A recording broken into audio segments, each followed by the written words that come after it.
I was standing on my parents' front porch with a lemon pound cake in my hands when I heard my mother say my name like it was not attached to a real person. I had my keys hooked around one finger, my purse slipping down my shoulder, and my knuckles raised halfway toward the door. The storm door was shut, but the wooden front door behind it was open, and the screen let every word come through clean.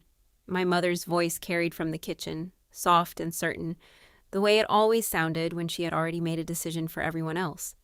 My younger brother was there. I could hear the panic in his voice. He was talking about collectors, about phone calls, about how his wife was losing sleep, about how he could not get one more extension. And then my mother said, "Don't worry, Caleb. We'll have your sister cover it." There was a small pause, like someone should have objected. No one did. Then she added almost warmly, "Mara never refuses family." I stood there with that cake getting heavy in my hands, and I remember thinking, this is what it sounds like when people spend your life before they even ask if they can borrow it. I never knocked. That is the part I still come back to. If I had knocked, maybe my mother would have opened the door with her bright smile, taken the cake, called me sweetheart, and pulled me into the kitchen like nothing in the world was wrong. Maybe Caleb would have wiped the worry off his face. Maybe my father would have cleared his throat and pretended he had been reading the newspaper.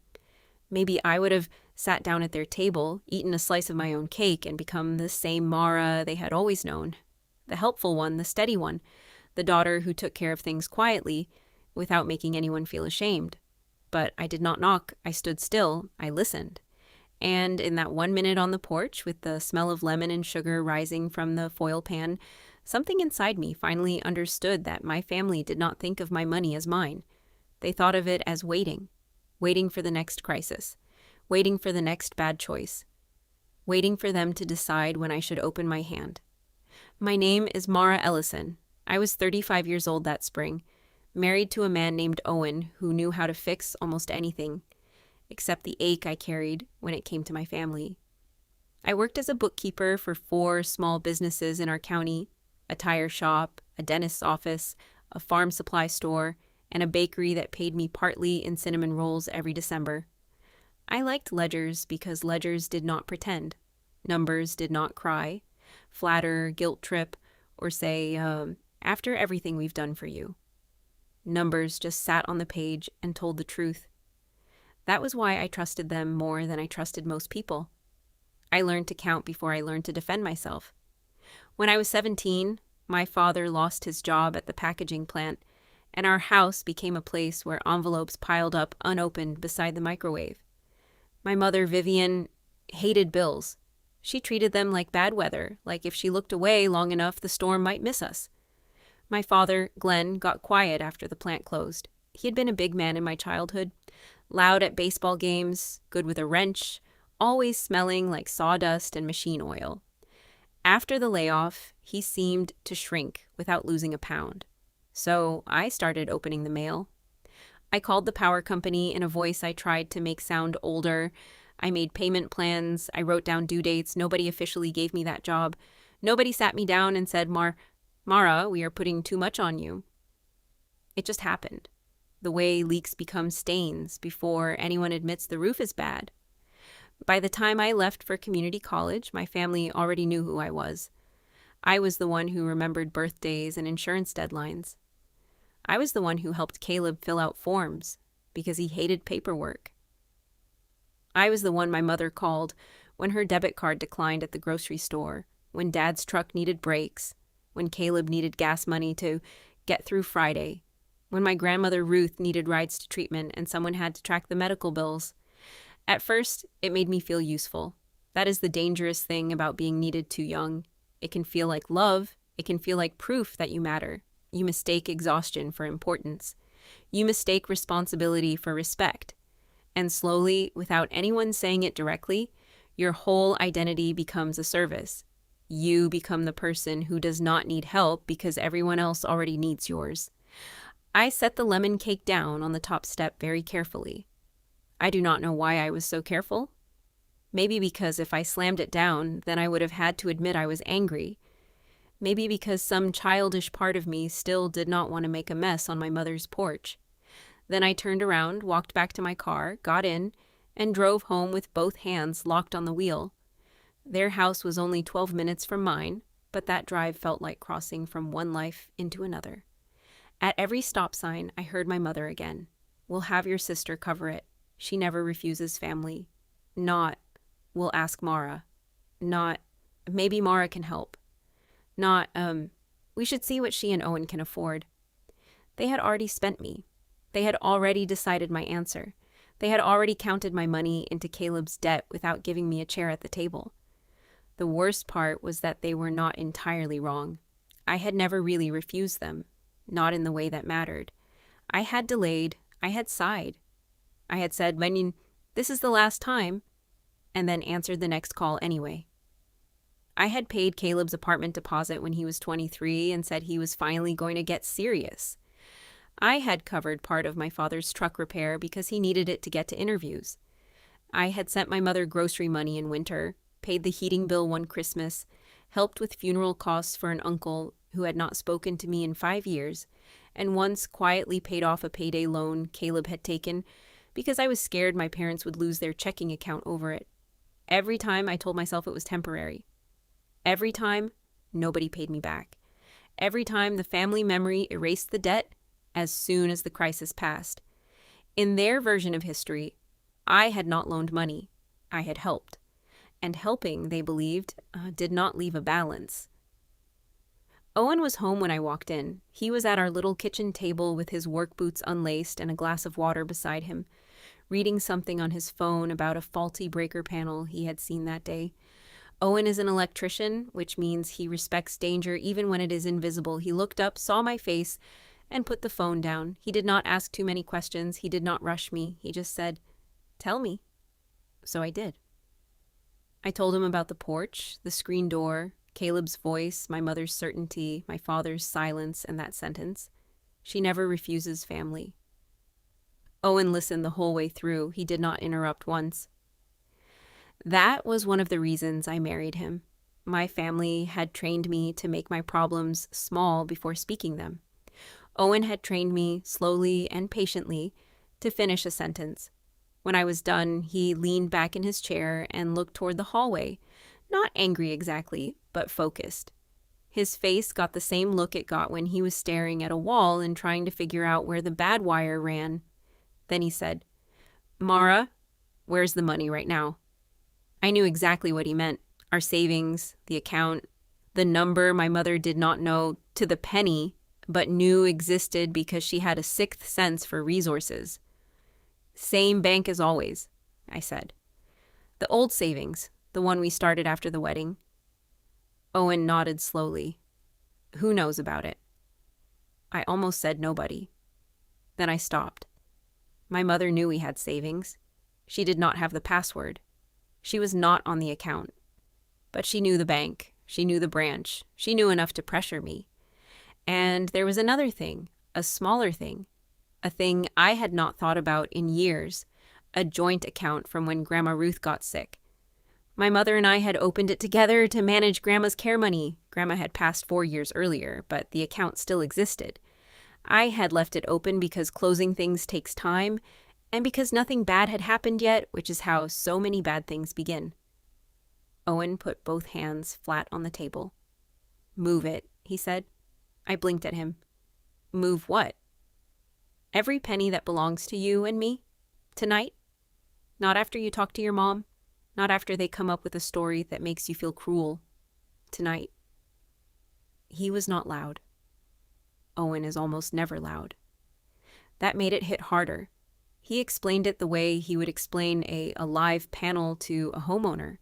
The money was exposed not because they had legal access to all of it, but because it was sitting in a place tied to the old version of me. The daughter version. The bank they knew. The branch they could name. The account my mother imagined when she said she would have me cover it. "Open something new," he said. "Credit union, different side of town, only you, or us if you want, but not anywhere they can map in their heads." Then he got up and put the kettle on. He did not touch my laptop. He did not take over. He just gave me the one sentence that changed the whole ending. "Cut the power first," he said. "Then decide what conversation you want to have. I need you to understand what that money was. It was not rich people money. It was not vacation money or money we had forgotten in a drawer. It was $62,000 and some change, saved over 11 years of packed lunches, secondhand furniture, overtime, and saying no to ourselves. Owen and I were not poor, but we were not careless. We lived in a modest house with a porch that needed painting and a dishwasher that made a grinding sound if you loaded it wrong. We had one reliable car and one old truck. We bought store-brand cereal and repaired things before replacing them. And most of that money had a purpose that made my chest hurt whenever I looked at the balance. Owen and I had been trying to have a baby for almost 5 years. We had done 2 rounds of IVF. Both failed. There are griefs people understand and griefs people get tired of hearing about, and infertility belongs to the second kind. At first, everyone asks how you are. Then they stop because your sadness makes them uncomfortable, so you carry it quietly. You keep appointments, take injections, smile at baby showers, and learn how to cry in parking lots. That money was our 3rd round. It was blood tests, medicine, procedures, hope we were afraid to touch, and the tiny possibility of a child we already loved without knowing their face. My mother did not know all the details, but that almost made it worse. She had not weighed what she was taking. She had simply assumed that if I had anything, it was available.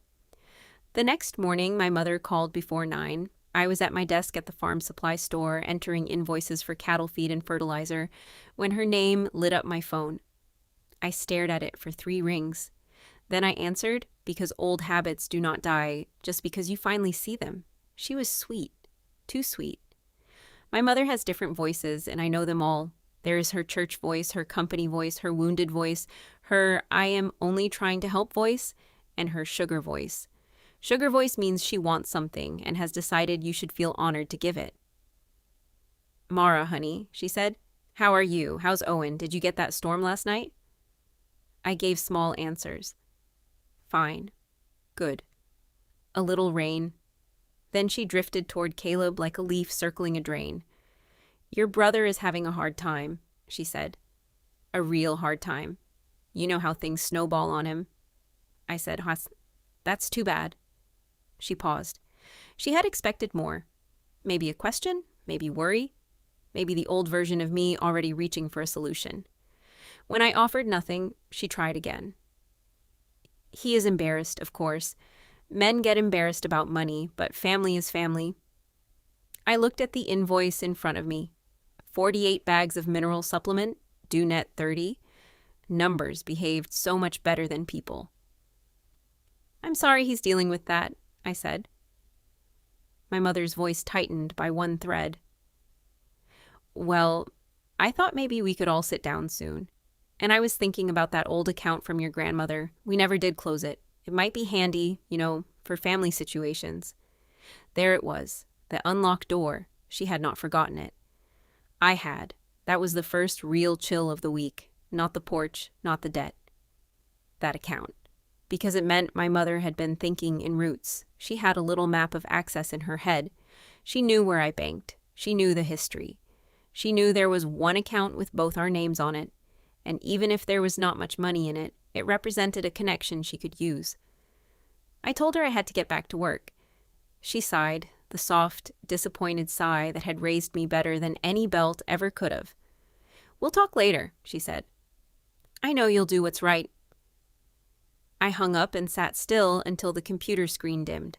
Then I opened a blank spreadsheet and typed one word at the top. Exposure.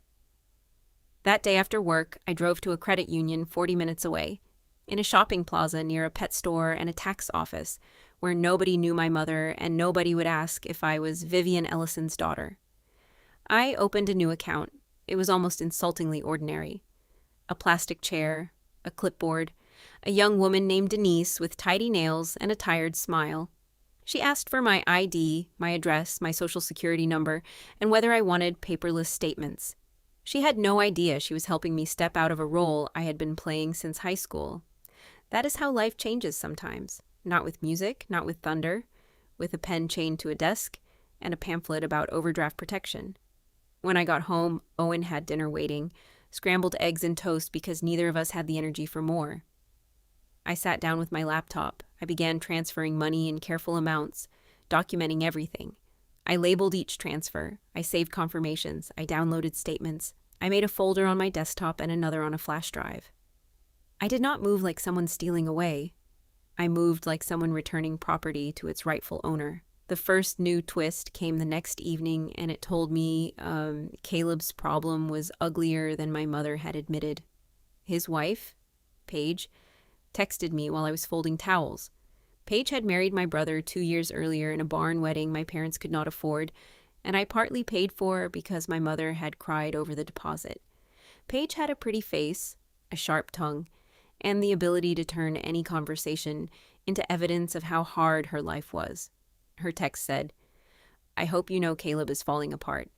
Some of us have real responsibilities, Mara, not just spreadsheets and empty rooms." I stared at the words, empty rooms, until they blurred. She meant children. She meant our house without children. She meant the nursery we had painted soft green after the first IVF round, because we were foolish enough then to believe hope should be prepared for. I did not answer. 10 minutes later, she sent another one. "Family helps family. Don't let your fertility stuff make you bitter." That sentence opened something old and raw in me. My thumb hovered over the keyboard. I wanted to tell her about needles, about blood draws, about the way Owen sat on the bathroom floor with me after the second failure because I could not stop shaking. I wanted to tell her bitterness had nothing to do with it, but then I remembered my promise. I was not arguing. I was reconciling. So I screenshotted both texts, saved them, and added a note. Paige, Wednesday, 7:42 p.m., emotional pressure, IVF reference. The next day, Caleb came to my house without calling. That was very Caleb. He believed other people's boundaries were just doors he had not pushed hard enough. He pulled into my driveway in the blue truck he still owed money on and walked up with his hands in his hoodie pocket, like he was stopping by to borrow a ladder. I let him in because part of me wanted to see what he would say when my mother was not there to soften him. He sat at my kitchen table and accepted coffee. Then he talked for 20 minutes in circles. At first it was business trouble. The sports bar he had opened 4 years earlier had failed. Then it was taxes. Then it was a vendor who had screwed him. Then it was a short-term loan. Then, without meaning to, he said, "the site," and blackjack. In the same breath, he corrected himself quickly and called it online investing. I did not correct him. I just watched him. Caleb was 32, but when he was in trouble, he still looked 12 to me, all restless legs and wounded pride. That was part of why I had helped for so long. I remembered the little boy who followed me around with a broken toy and believed I could fix it. Finally, he said the real number. $48,000. 31 from the business and vendors, 17 from online gambling and cash advances he had rolled together until even he could not explain the shape of it. He did not say gambling like a confession. He said it like a weather event, something that had happened to him.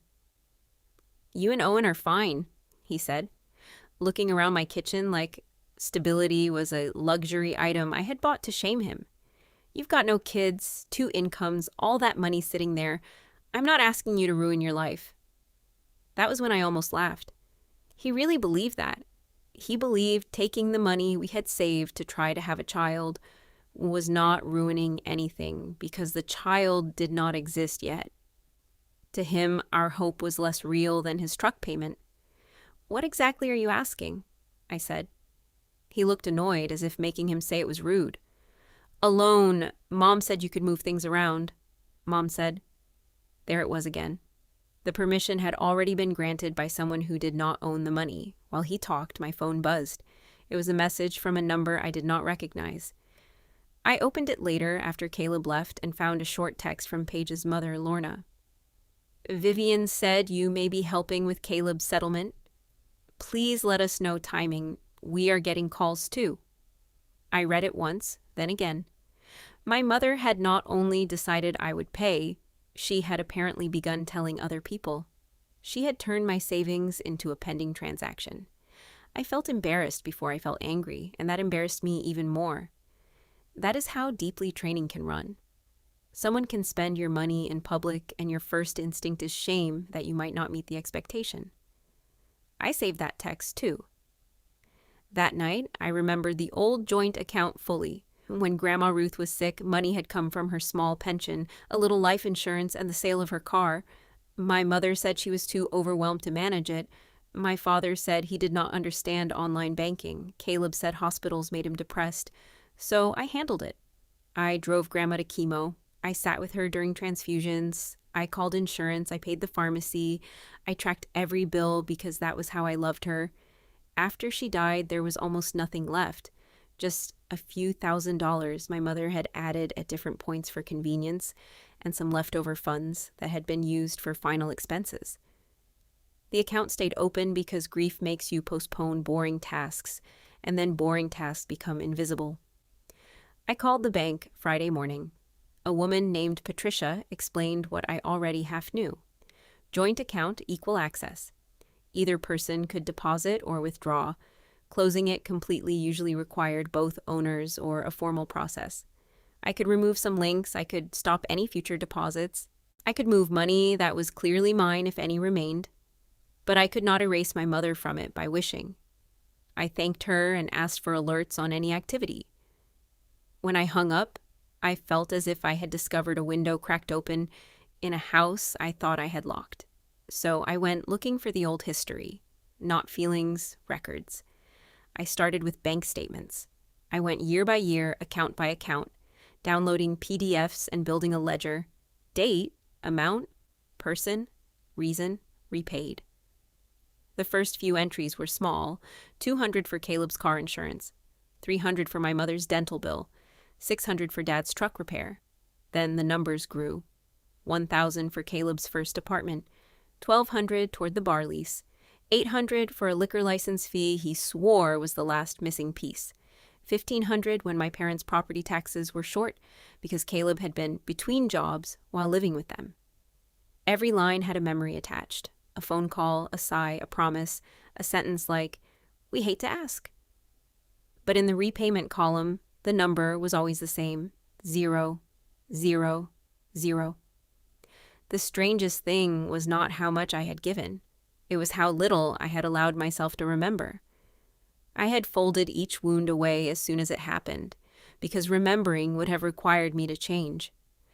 On Saturday morning, I went into the attic for the shoebox. I knew it was there, though I had not opened it in years. It was under a bin of Christmas ornaments, soft at the corners, marked MISC in my old handwriting. I carried it downstairs and sat on the living room floor. Inside were old check carbons, folded receipts, printed confirmations, and little notes I had saved without understanding why. There was a receipt from the winter I paid the heating bill. There was a copy of a cashier's check for Caleb's apartment deposit. There was a handwritten list from Grandma's care months, my writing neat and tight, because back then control was the only prayer I knew. Near the bottom was the thing that made my breath catch, a promissory note. Caleb had written it in 2018 at my kitchen table, laughing the whole time because I had finally said, "At least put this one in writing." It said, "I, Caleb Ellison, owe my sister Mara $4,500 for bar expenses, to be paid back when the business turns a profit." His signature sprawled across the bottom. The bar never turned a profit. The money never came back, but the paper had waited. I built the ledger like I was preparing for an audit because in a way, I was. I cross-checked every entry I could. I attached proof. I printed 2 copies. Then I found more. That was the second new twist. Hidden in an old email account, I found messages from my mother going back years. Not direct requests, exactly. My mother rarely made direct requests if guilt could do the work more elegantly. "Your dad is worried about the truck. Caleb is trying so hard, and I hate seeing him discouraged. I know you and Owen are careful with money. Thank God somebody in this family is."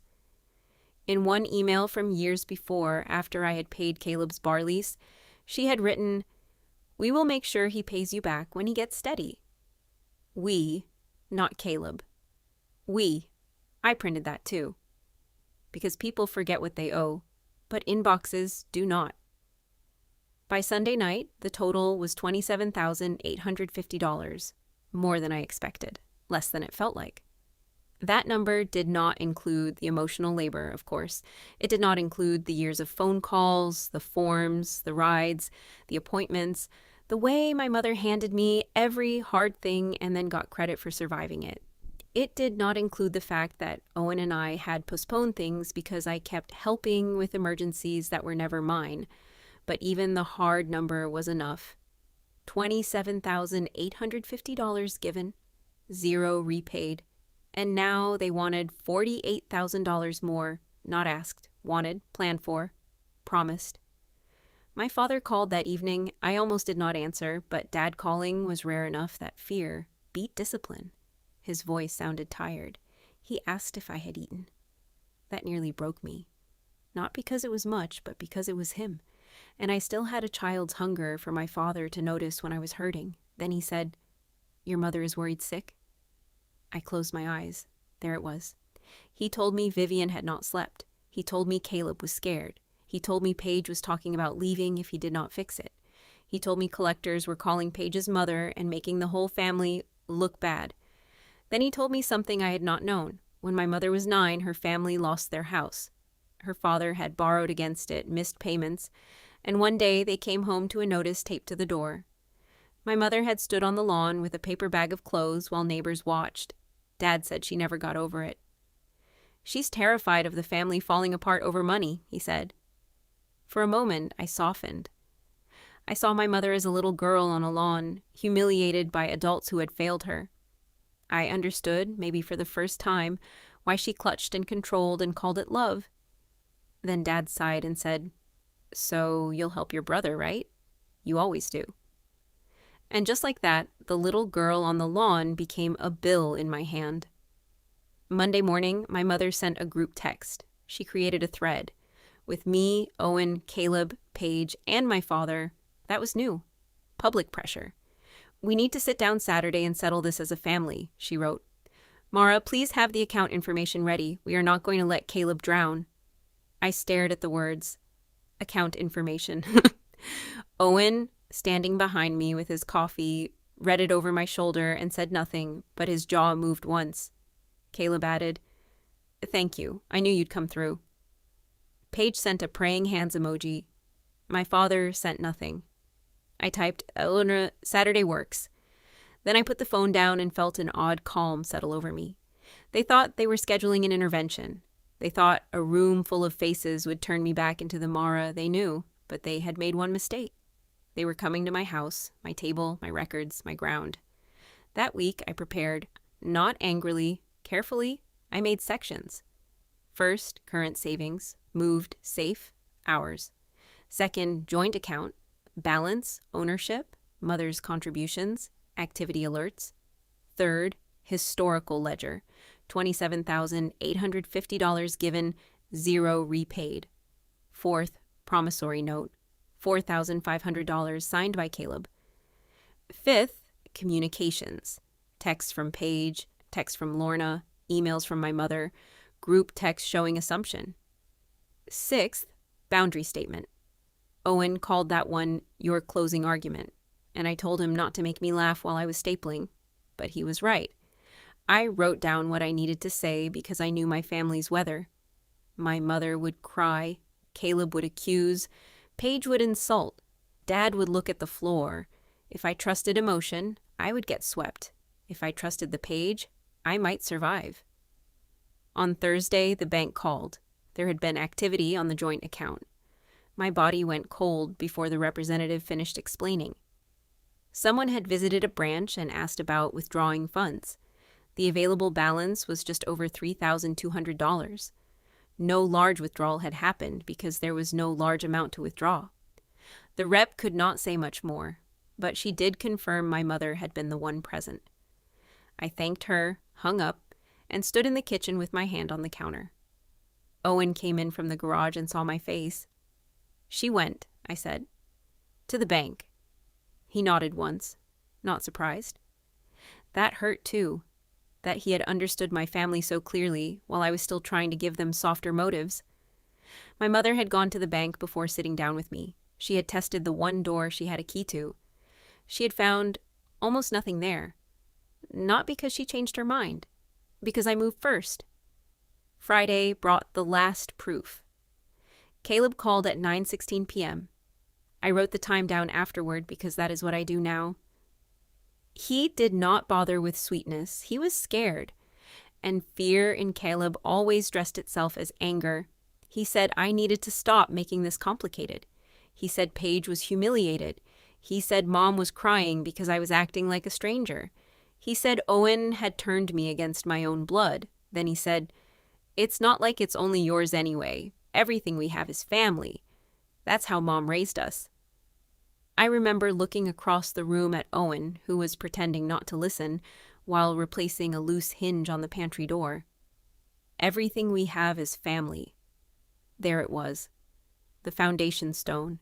My labor, my restraint, my skipped lunches, my delayed hope, my careful savings, my body full of hormone shots, my marriage, my future child. All of it, in Caleb's mind, belonged to the family once the family had a use for it. "I'll see you tomorrow," I said. "That's all I have to say tonight."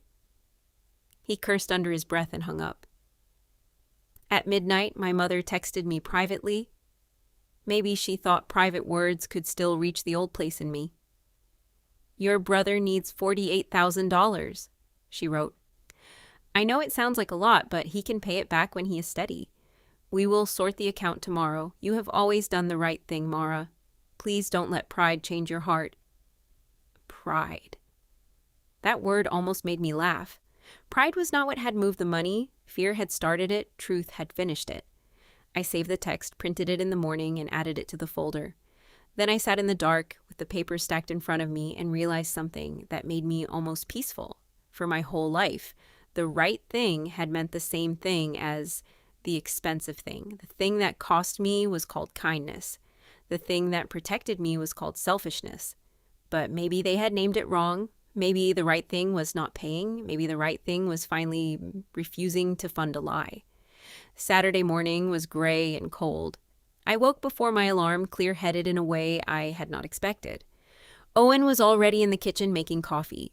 He had put the folder on the table, squared perfectly with the edge, and beside it was a sealed envelope. Inside was $3,200 and change from the joint account, money that was truly my mother's. I had withdrawn it the day before after confirming the amount and documenting the withdrawal. Owen had written Vivian on the envelope in his blocky handwriting. I looked at it and felt grateful in a way I could not explain. That envelope mattered. I was not taking revenge by stealing. I was not trying to win by becoming like them. I wanted the line clean. Their money went back to them. My money stayed with me. That was the whole point. "You want me there?" Owen asked. "Yes," I said. "But I don't want you to fight them."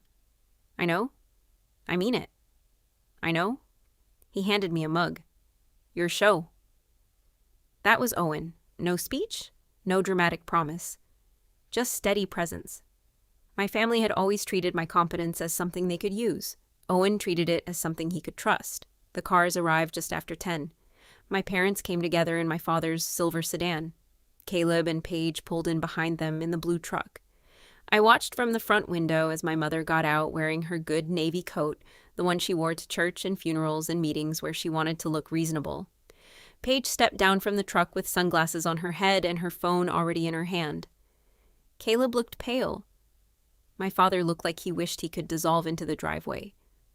I thought about the lemon cake on their porch 2 weeks earlier and how none of them had ever mentioned it. Not one person had called to ask why I left it there. That small fact hurt more than it should have. I had been close enough to hear them spend my life. And afterward, the only evidence I had been there was dessert. I opened the door before they knocked a second time.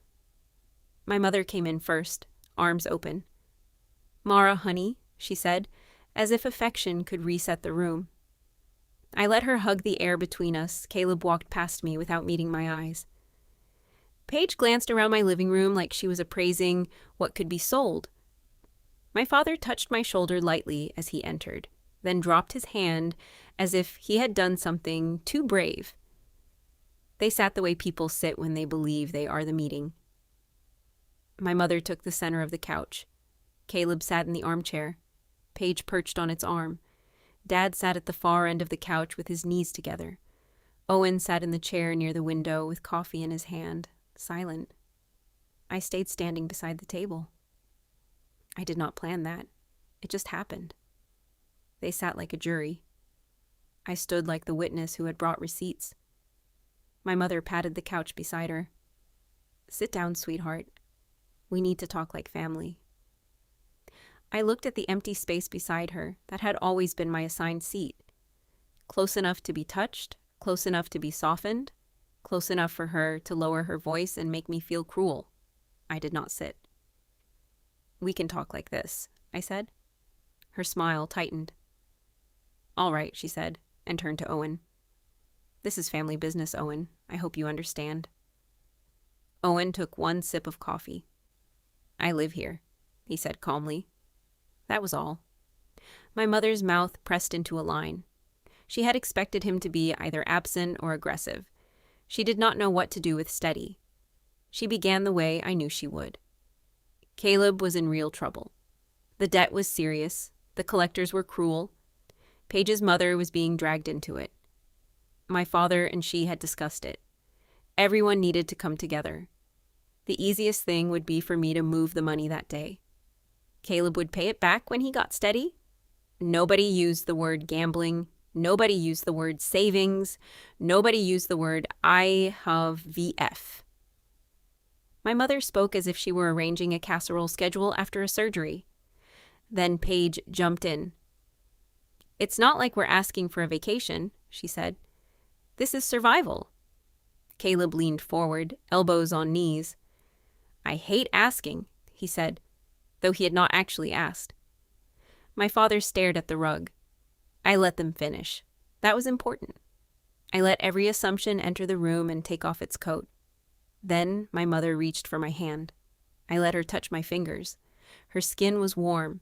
Her face softened, and for one dangerous second, I saw the woman who brought me soup when I had the flu at 10, the woman who braided my hair before school, the woman I still loved even after everything.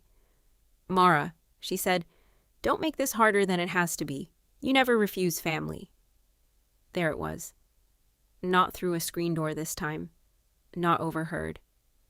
Said to my face, in my house, with my husband watching and the folder beside me, the old spell, the one that had worked for 35 years. I pulled my hand back gently. "Before anything moves," I said, "everyone needs to understand where the money is and where it has been." My mother blinked. "What does that mean?" I opened the folder. The sound of paper shifting was small, but the room changed. I took out the first page and laid it on the coffee table facing them. "This is the savings account you're talking about. It is mostly empty now. I moved the money 2 weeks ago, the day after I came to your house with a lemon cake and heard you tell Caleb that I would cover his debt." My mother's face did not fall all at once. It froze first. Caleb's head snapped up. Paige stopped moving her thumb across her phone. My father closed his eyes. "You heard that?" my mother said. "Yes."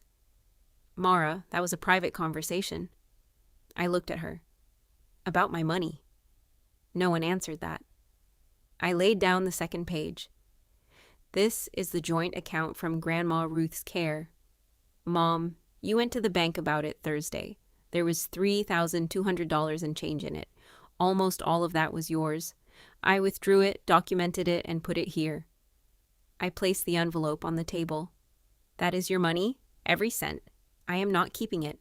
I am also not leaving a joint account open as a doorway into my life." My mother stared at the envelope like it had insulted her. Then I laid down the ledger.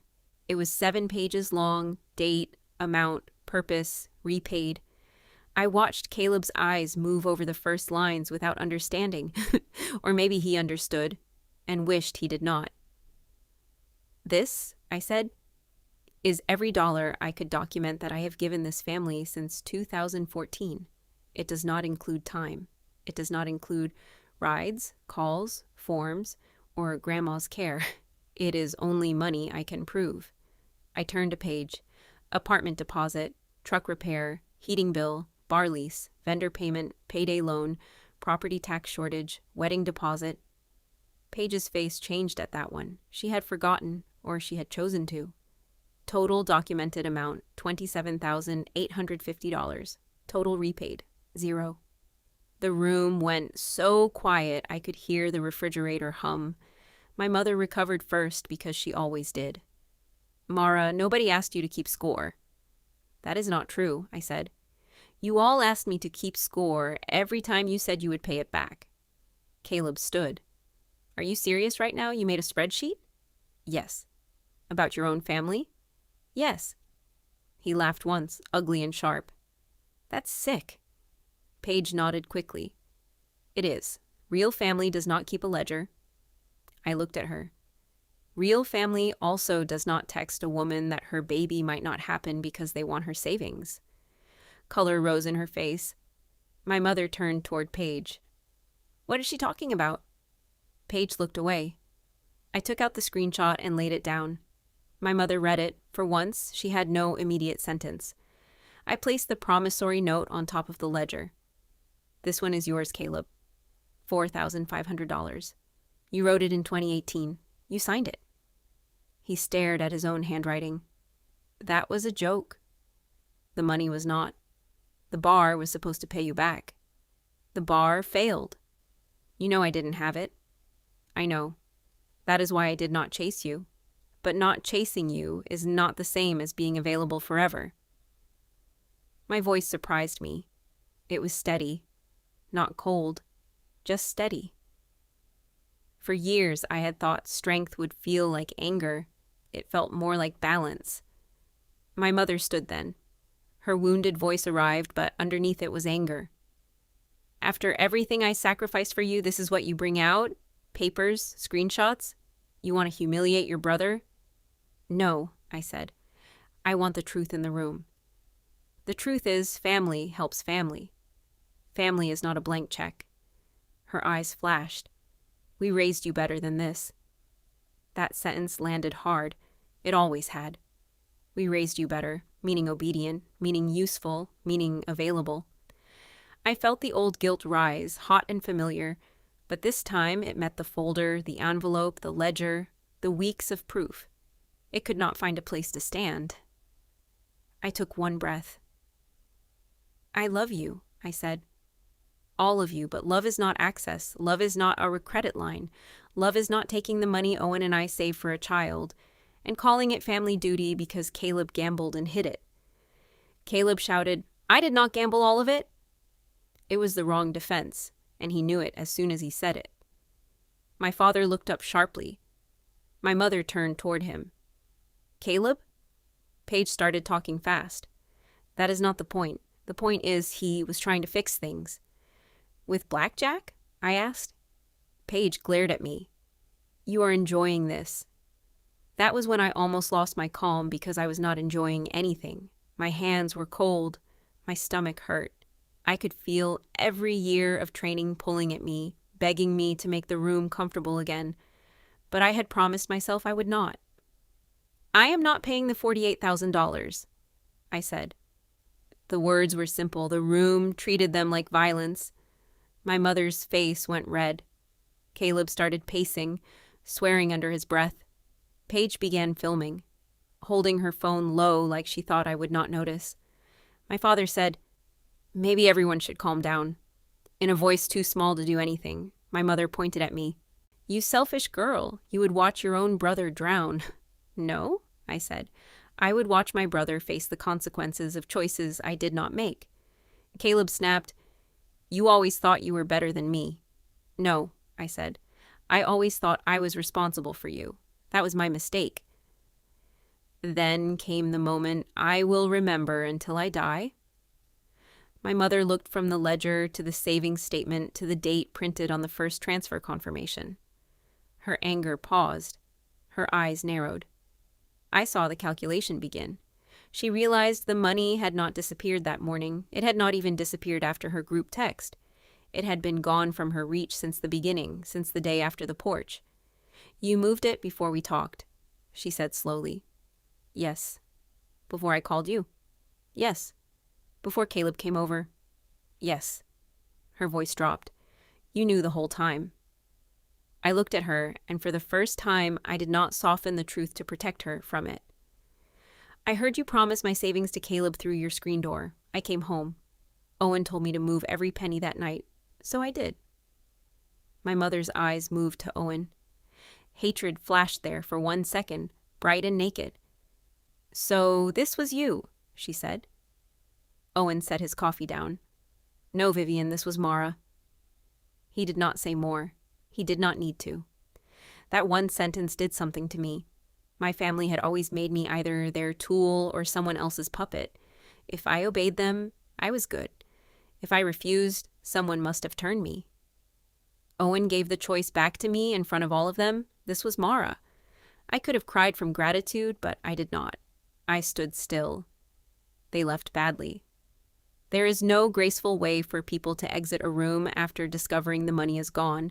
The proof is printed, and the person they came to pressure has already survived the pressure in her head 100 times. Paige muttered that she had everything on video.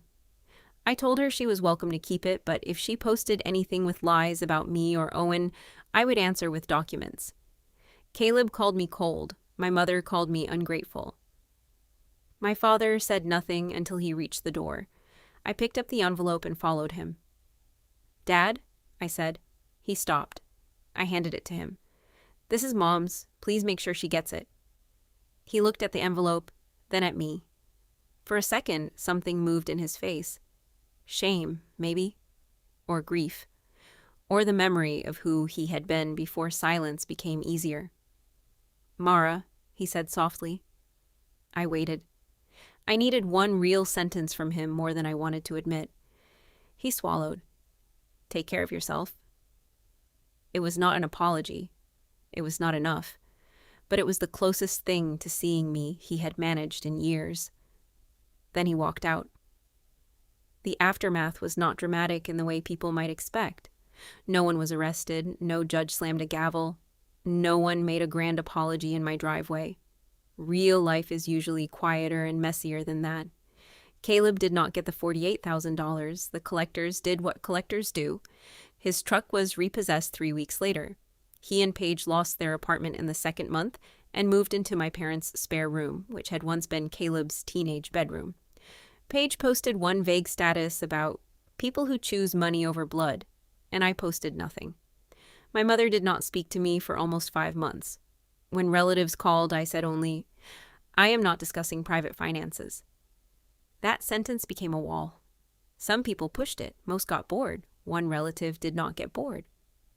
My Aunt Lillian, my mother's younger sister, called me after the family version reached her. I braced myself for another lecture. Instead, she said, Vivian told me you abandoned Caleb. I closed my eyes. That sounds like Mom. Aunt Lillian was quiet for a moment. Did you? I almost said no and left it there, but I was tired of being summarized by people who had not earned the right. So I told her the truth. Not all of it. Enough. The debt, the porch, the joint account, the ledger, the IVF money. Aunt Lillian listened, then she said something that made me sit down. Your mother did this to me once. I had never heard that story. Years earlier, before I was old enough to notice, Vivian had pressured Lillian to cover a loan for my grandfather. Lillian refused. The sisters did not speak for a year. Your mother does not forgive people for closing doors, Aunt Lillian said. But sometimes a closed door is the only reason you still have a house. I wrote that sentence down after we hung up. There was one more twist, and it came from my father. About 6 weeks after the Saturday meeting, he showed up alone. It was early evening. Owen was working late. I almost did not open the door when I saw Dad through the glass, but he looked smaller than usual, holding his baseball cap in both hands. I let him in. He did not sit. He stood in my entryway like a man who had not decided whether he deserved furniture. Then he handed me an envelope. Inside was a cashier's check for $1,200. It is not much, he said. It is for the truck repair, from years ago. I stared at the check. My throat tightened so fast I had to look away. Dad, you don't have to.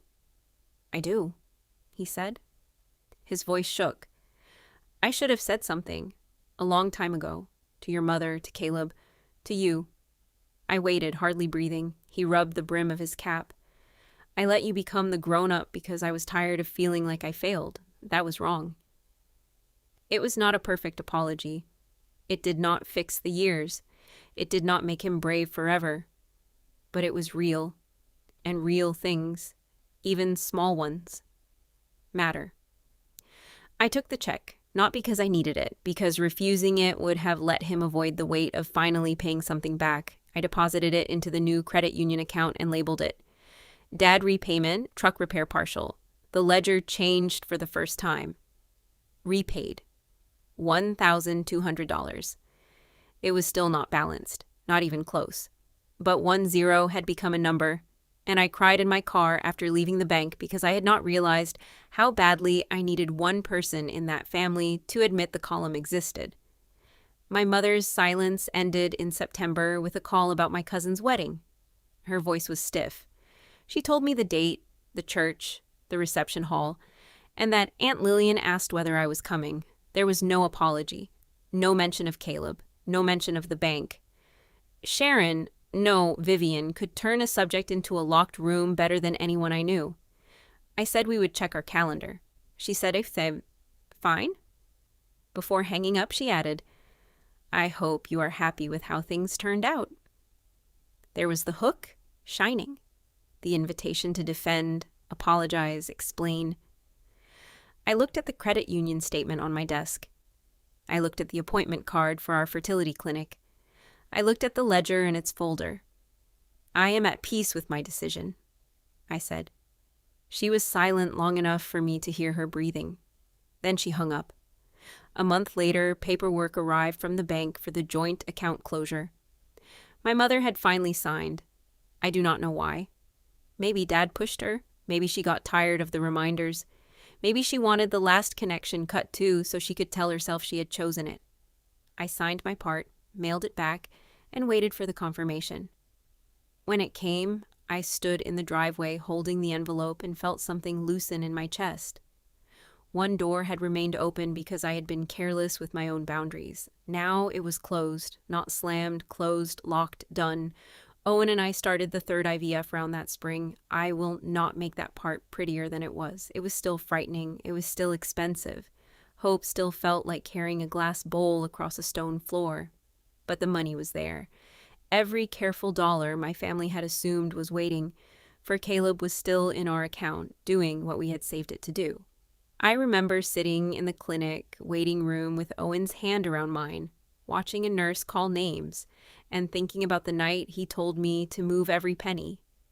People talk about love like it is flowers and speeches. Sometimes love is a man seeing the live wire before you touch it. Sometimes love is him sitting quietly in the corner while you save yourself. Caleb did not change quickly.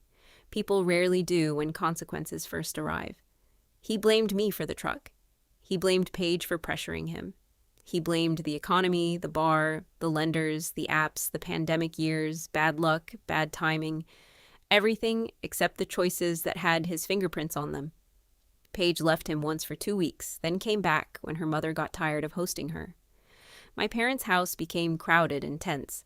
I heard pieces through Aunt Lillian and once through Dad. I did not rescue them from the discomfort. That was harder than it sounds. There is a special pain in watching people you love struggle because of a boundary you set, even when the boundary is right. I had to remind myself almost daily that discomfort is not always harm. Sometimes discomfort is the bill arriving at the correct address.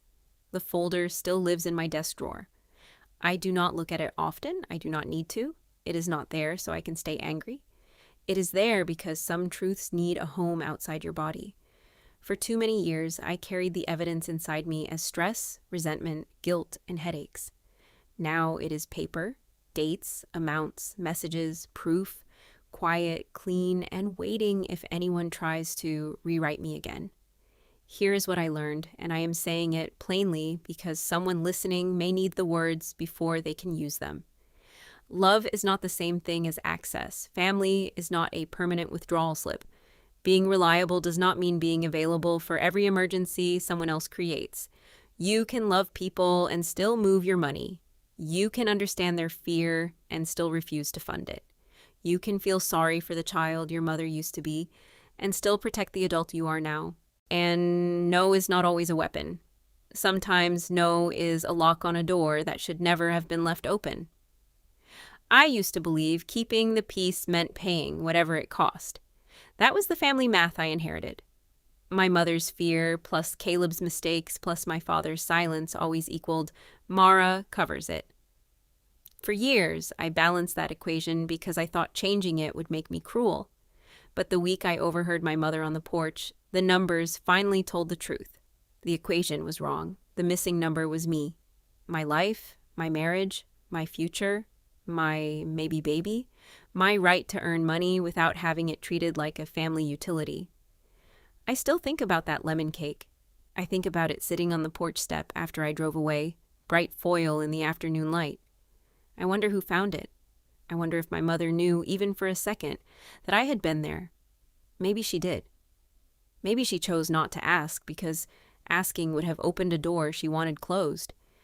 Either way, that cake became the last offering I left at their house without being seen. After that, I stopped arriving as the solution to everyone else's hunger. The daughter who never refused family did refuse. Not with screaming, not with revenge, not by taking what was not hers. She refused with bank statements, a closed account, an envelope of returned cash, and a voice that did not shake. And when my mother finally realized the well had been moved before she arrived with her bucket, her face changed in a way I still turn over in my mind. It was anger, yes, shock, yes, but underneath it was recognition. For the first time, she was looking at me not as the family bank, not as the careful daughter, not as the girl who could be counted on to make the hard thing disappear. She was looking at the owner of the account, and that, more than the money, was what I took back. Commentary, lessons, and explanation. Now let's sit with this story for a while, because this is not just a story about a woman moving her savings from one bank account to another. On the surface, yes, it looks like a family debt story. A brother makes bad choices, the parents panic, and they expect the responsible daughter to fix everything. But under that, this story is really about something deeper. It is about access. It is about how some families slowly turn one person into the emergency fund, the helper, the problem solver, the one who always understands, the one who always adjusts, and the one who always pays. And the painful part is that they do not always do it with hate. Sometimes they do it with sweet words. Sometimes they do it with tears. Sometimes they do it with old family memories. Sometimes they call it love. And that is what makes this kind of betrayal so quiet and so dangerous. The opening scene with Mara standing on the porch is powerful because she is not supposed to hear the truth. She comes with a lemon cake.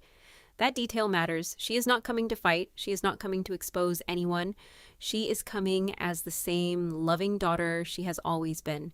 She is bringing something homemade, something warm, something gentle. But before she can knock, she hears her mother talking about her like she is not even a person. Her mother does not say, maybe we should ask Mara. She does not say, let's see if Mara and Owen can help. She says, we'll have your sister cover it. That one sentence tells us the whole family system. Mara's money has already been counted. Her answer has already been assumed. Her life has already been placed on the table without her permission.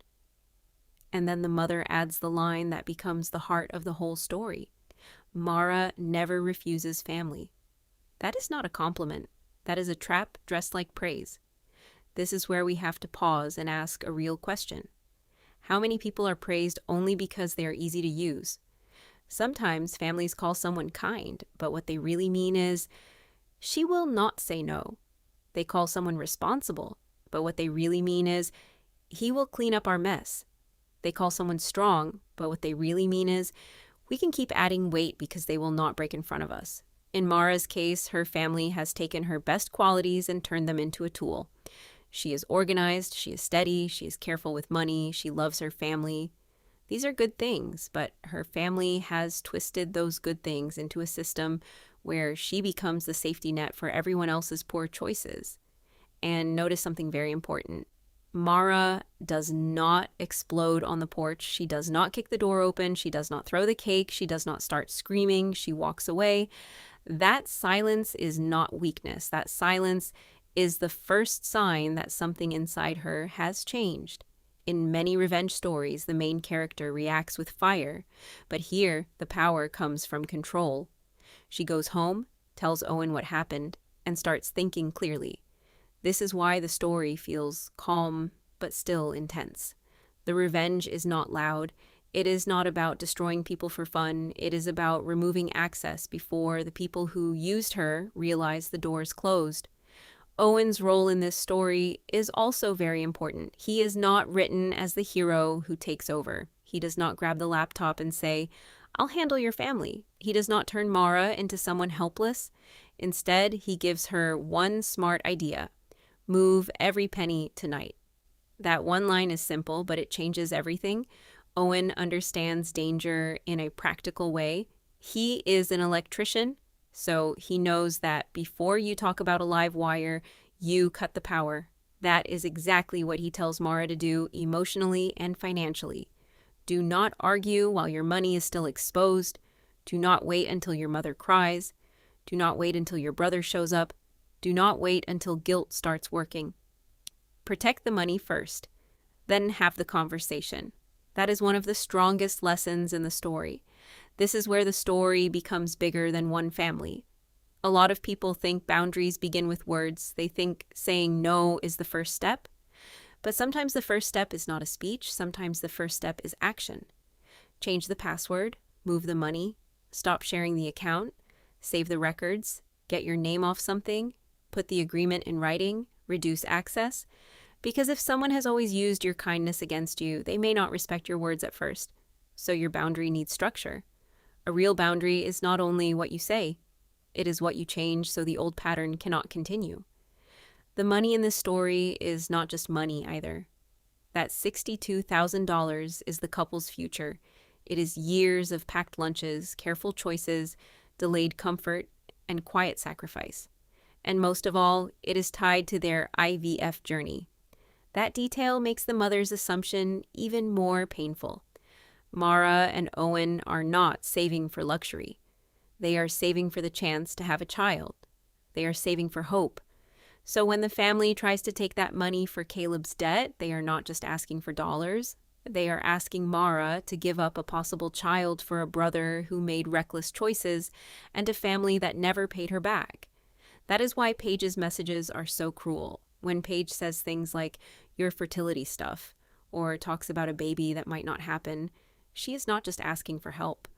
She is stepping on Mara's deepest pain because she thinks pain will make Mara easier to control. That part shows another ugly truth. People who feel entitled to your help often become cruel when you hesitate. At first, they may use soft language. They may say, "family helps family." They may say, "we are just asking." But when they realize you are not moving fast enough, the mask slips. Suddenly, you are selfish. Suddenly, you are cold. Suddenly, your pain does not matter. Paige does not care that Mara has been grieving through failed IVF. Caleb does not care that Mara and Owen worked for that money. Vivian does not care enough to ask what the money is for. They only care that the money exists and that Mara has always been the one who gives. The old joint account is a very smart twist in the story because it turns emotional manipulation into something practical and scary. This is not only about guilt anymore. Vivian remembers an old account from Grandma Ruth's care. Mara has forgotten it, but Vivian has not. That means Vivian is not just hoping Mara will help. She is looking for a doorway. She is thinking about access. And when the bank later confirms that Vivian went to check the account, the whole plan becomes clear. She wanted the joint account to stay open because it gave her a route into Mara's financial life. Maybe the account did not have much money, but it gave Vivian a sense of control. And that is important. Some people do not only want your help, they want access to the place where your help comes from. Mara's reaction to the joint account is one of the best parts of her character. She does not steal her mother's money. She does not clean out the account and call it justice. She documents everything. She separates what is hers from what is not hers. Later, she puts her mother's $3,200 in an envelope and returns it. That detail makes Mara's victory clean. She is not becoming the villain. She is not using revenge as an excuse to be dishonest. She is doing the opposite. She is making sure that no one can twist the story later and say, Mara stole from her mother. This is an important life lesson. When you finally stand up for yourself, do it cleanly. Do not give dishonest people extra material to use against you. Keep your hands clean, keep your records clean, and keep your words clean. Now let's talk about the ledger. The ledger is almost like a second main character in the story. It is the physical form of the truth. For years, Mara's family has lived inside a soft version of events. In their version, Mara helped because she loved them. And once she helped, the matter disappeared. But the ledger says no. The ledger says there was a date, there was an amount, there was a reason, and there was no repayment. The ledger takes years of emotional confusion and turns it into something clear. This is why numbers feel powerful in this story. They do not scream, they do not insult, they do not exaggerate, they simply show the pattern. And once the pattern is visible, it becomes much harder for the family to pretend this is only one emergency. That is a major lesson for the audience. When someone keeps crossing your boundaries, write things down, keep records, save messages, track money, not because you want to live bitterly, but because memory can be manipulated. People can say, that never happened. They can say, it was not that much. They can say, you offered. They can say, why are you keeping score? But records bring the truth back into the room. And when Mara prints the ledger and places it in front of them, she is not attacking them. She is refusing to let them keep using confusion as a shield. The phrase, real family does not keep score, sounds good until we look closer. Yes, healthy families do not turn every kind act into a bill, but unhealthy families use that phrase to avoid accountability. If one person is always giving and the other people are always taking, then refusing to keep score only protects the takers. In Mara's family, nobody wants a ledger because the ledger shows the truth. It shows that love has been flowing in one direction for years. It shows that Caleb's current $48,000 request is not a sudden crisis. It is the latest chapter in a long pattern. That is why Paige and Caleb get angry when Mara brings out the numbers. They are not just angry about the money. They are angry because the story they told about themselves is being challenged. Vivian, the mother, is complicated. She is not written as a cartoon villain. We learn that she lost her childhood home when she was young. That detail does not excuse her behavior, but it explains part of her fear. She is terrified of the family losing stability. She is terrified of shame. She is terrified of money problems becoming public. But here's the important point. Trauma may explain someone's behavior, but it does not give them the right to use another person. Vivian's fear is real. Her pain may be real, but she still chooses to put the bill on Mara. She still chooses to go to the bank. She still chooses pressure over honesty. This is a very real kind of family conflict. Many people who hurt others are also carrying old wounds. But if their healing plan is to drain your life, you are allowed to step away. The father, Glenn, is another painful character. He is quiet, but his silence is not harmless. He may not be the one making the plan, but he allows it. He knows the family depends too much on Mara. He knows Vivian is pressuring her. He knows Caleb has a history of bad choices, but he stays soft, passive, and guilty. He calls Mara and almost gives her a human reason to feel sorry for Vivian. Then he ends with the same expectation. You'll help your brother, right? You always do. That moment hurts because it shows that even the gentle parent can still be part of the system. Not every betrayal comes from the loudest person. Sometimes betrayal comes from the person who watches quietly and lets the wrong thing happen because stopping it would be uncomfortable. Still, Glenn's small repayment later gives the story a more realistic emotional ending. He does not suddenly become perfect. He does not fix everything, but he brings $1,200 and admits he should have spoken up. That matters. In real life, healing rarely comes as one big apology.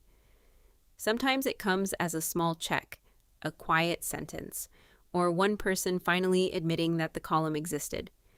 Mara accepting that repayment is powerful because she is not refusing truth just to look noble. She lets him carry some responsibility. That is healthy. Sometimes when people finally try to make something right, we should not block it just because it is late or incomplete. We can accept the small truth without pretending it fixes the whole past. The Saturday meeting is the emotional center of the story. Vivian thinks she is creating pressure. She brings Caleb, Paige, and Glenn because she knows Mara has always been weaker in a group. That is a very common manipulation tactic.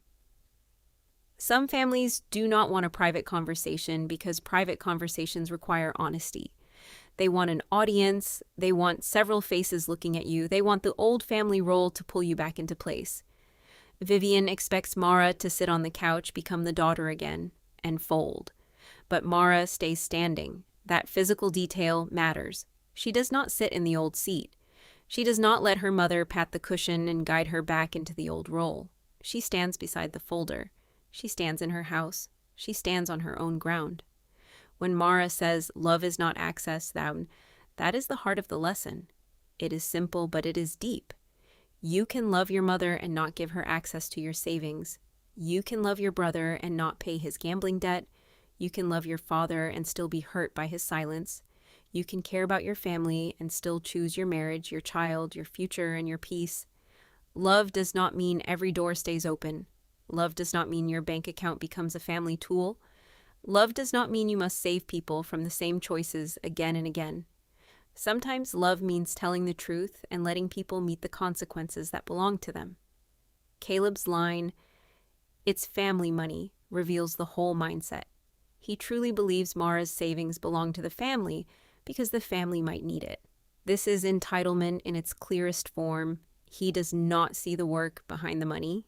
He does not see Owen's overtime. He does not see Mara's discipline. He does not see the lunches they packed, the vacations they skipped, the furniture they did not buy, the medical hope attached to that account. He only sees a number, and because Mara has given before, he believes she has created a permanent rule. That is another big lesson. When you help people without limits for too long, some of them stop seeing your help as help. They start seeing it as policy. The story also teaches us that the first no is usually the hardest because it does not only refuse the current request, it breaks the old identity. Mara is not just saying no to $48,000. She is saying no to 35 years of being useful on demand. She is saying no to being praised for self-abandonment. She is saying no to the belief that peace must always be purchased by her. That is why the room explodes. The family is not only reacting to the money being gone, they are reacting to the role being gone. Their system depended on Mara staying the same. Once she changes, everyone else has to feel the pressure they used to pass to her. And this is why the ending feels satisfying without being cruel. Travis, or in this version, Caleb, does not get rescued. Paige has to live with the consequences. Vivian loses access. Glenn begins to see the truth. Mara and Owen keep their IVF money safe. The joint account closes. The folder stays in a drawer. Nobody gets a magical perfect ending, but the correct person is finally protected. That is a realistic kind of justice. The story does not say revenge means destroying your family. It says justice can mean letting your family stop using you. For the audience, this story asks some uncomfortable questions. Are you helping because you truly want to? Or because you are afraid of what people will call you if you stop? Are you being kind, or are you being trained? Are you the person everyone respects? Or are you the person everyone uses because you make their lives easier? When someone says, you never refuse family, do they mean they love your heart, or do they mean they depend on your silence? These questions are not easy, but they are necessary, because many people do not realize they are being used until they hear someone else's story and think, wait, That sounds like my life. One of the strongest life lessons here is that boundaries do not make you selfish. Boundaries reveal who was benefiting from you having none. When Mara moves the money, her family does not ask, "Are you okay?" They do not ask, "Why did you feel you had to do that?" They attack. That reaction tells us everything. People who love you may feel disappointed by your boundary, but they will eventually try to understand it. People who feel entitled to you will treat your boundary like a crime. Vivian's anger is not proof that Mara is wrong. It is proof that Vivian expected access. Another lesson is that you should never confuse someone's emergency with your responsibility. Caleb's debt is serious. Collectors are calling. Paige is stressed. The family is embarrassed. All of that may be true. But truth does not automatically create responsibility for Mara. Caleb made the choices. Caleb hid parts of the truth. Caleb gambled. Caleb borrowed. Caleb avoided consequences until the situation became desperate. Mara can feel compassion without becoming the solution. That is a mature lesson. Compassion does not require self-destruction. This story also shows why marriage boundaries matter. Owen and Mara saved that money together. If Mara had given the $48,000 to Caleb, she would not only be helping her brother, she would be making a major decision that affects her husband and their future child. Many people forget this in family pressure situations. Once you are building a life with a partner, your parents and siblings cannot be allowed to treat your household like an extension of the old family home. Mara's first loyalty is not blind obedience to the family she came from. It is the life she and Owen are building together. That does not mean she stops loving her parents. It means she stops sacrificing her marriage to keep her childhood role alive. The IVF part adds a very emotional layer because it shows how invisible pain can be used against someone. Mara and Owen's struggle is private, expensive, and deeply personal. Paige weaponizes it because she sees it as a weakness. Vivian ignores it because acknowledging it would make the request look cruel. Caleb dismisses it because the child is not here yet. But Mara knows what that money means. Owen knows. And that is enough. Sometimes people will not respect the reason behind your boundary because the reason does not serve them. You do not have to prove your pain to people who are trying to profit from it. Another beautiful part of the story is how Mara stops explaining. She presents the truth, but she does not beg them to understand. That is growth. In the past, she might have tried to make everyone feel okay. She might have explained the IVF costs, explained her savings, explained her pain, explained why it was unfair. But people who feel entitled can turn explanations into debate. Mara gives enough truth, then stands by her decision. That is something many of us need to learn. Not every boundary needs a long defense. Sometimes the more you explain, the more people look for a weak point. A calm no is often stronger than a desperate paragraph. The lemon cake is a quiet symbol in the story. At the beginning, Mara brings sweetness to a house that is planning to use her. She leaves the cake behind and walks away. No one mentions it. That tells us how unseen she has been. They notice her function, not her presence. They notice what she can cover, not the fact that she came by. At the end, she no longer brings offerings to be accepted. She brings records. She brings truth. She brings herself. That is a powerful transformation. The cake was the old Mara. The folder is the new Mara. The folder itself is not revenge in a hateful sense. It is proof. It is memory made visible. It is the part of Mara that refuses to be gaslit. So many families survive by keeping things vague. We helped each other. It was not that much. You offered. That was years ago. Why bring up the past? But sometimes the past must be brought up because the past is still being used to demand more from you. Mara's family wants to use her history of helping as proof that she should continue. Mara uses that same history to show the pattern must end. That is smart storytelling and a smart life lesson. Now, when we talk about lessons from this story, the first lesson is very clear. Do not let people make plans with your resources without your consent. It does not matter if it is money, time, emotional energy, a car, a house, a connection, or your labor. If someone is promising your help before asking you, that is not respect. That is entitlement. A loving family asks. A controlling family assumes. The second lesson is this. Protect access before emotions rise. Mara moved the money before the big family meeting. That was not sneaky. That was wise. When people know how to guilt you, you need to protect yourself before the guilt performance begins. This is not only about bank accounts. It can apply to passwords, shared bills, legal documents, house keys, business accounts, and even emotional availability. Close the open doors that should not be open. The third lesson is that documentation is not bitterness. Sometimes keeping records is self-protection. Mara's ledger does not mean she never loved her family. It means she finally stopped letting love erase facts. In healthy relationships, records may not be needed often, but in relationships where people deny, minimize, and rewrite history, records can save your sanity. The fourth lesson is that guilt is not always a sign you are wrong. Sometimes guilt is just the old training fighting the new boundary. Mara feels guilt even when she knows she is right. That is realistic. Many people expect boundaries to feel empowering right away. Sometimes they do not. Sometimes boundaries feel scary, sad, and uncomfortable. That does not mean they are bad.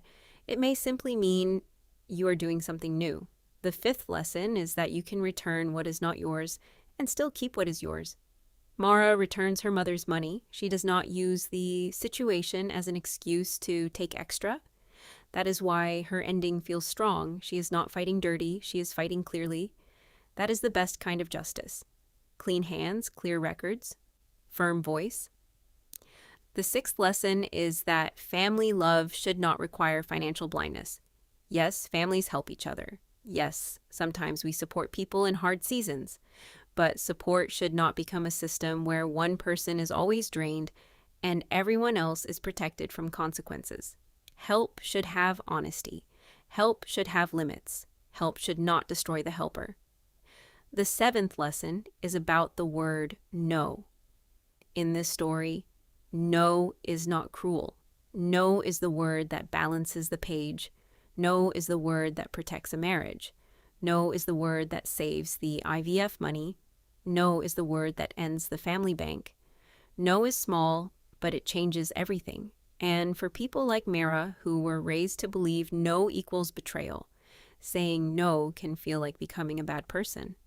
But the truth is, sometimes no is the first honest word you have said in years.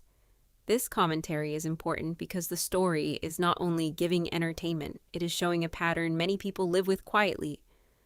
The responsible daughter, the quiet son, the oldest sibling, the child who became the parent, the family fixer, the one who never asks for help because everyone else always needs something.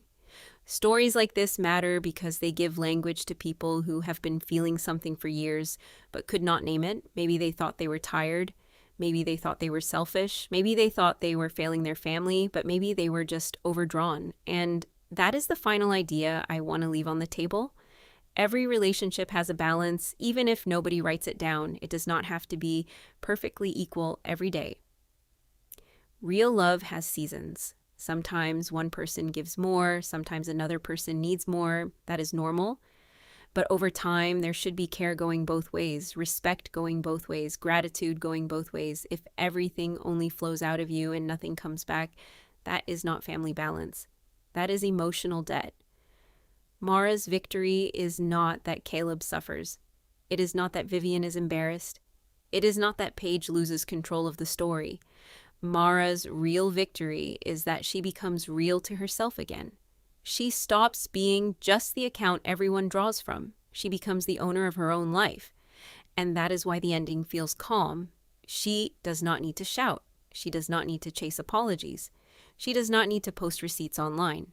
She has her money safe, her marriage protected, her records clean, and her answer clear. So when we look back at the whole story, from the lemon cake to the porch, from Owen's advice to the credit union, from the old joint account to the Saturday meeting, everything leads to one powerful truth. Being loving does not mean being available for misuse. A good heart still needs a locked door. A generous person still needs limits. A family bond still needs respect. And the person who always helps also deserves to be protected. If this story made you uncomfortable, maybe that discomfort is worth listening to. Maybe it reminded you of someone who always asks but never returns. Maybe it reminded you of a family role you never agreed to play. Maybe it reminded you that peace can be too expensive when you are always the one paying for it.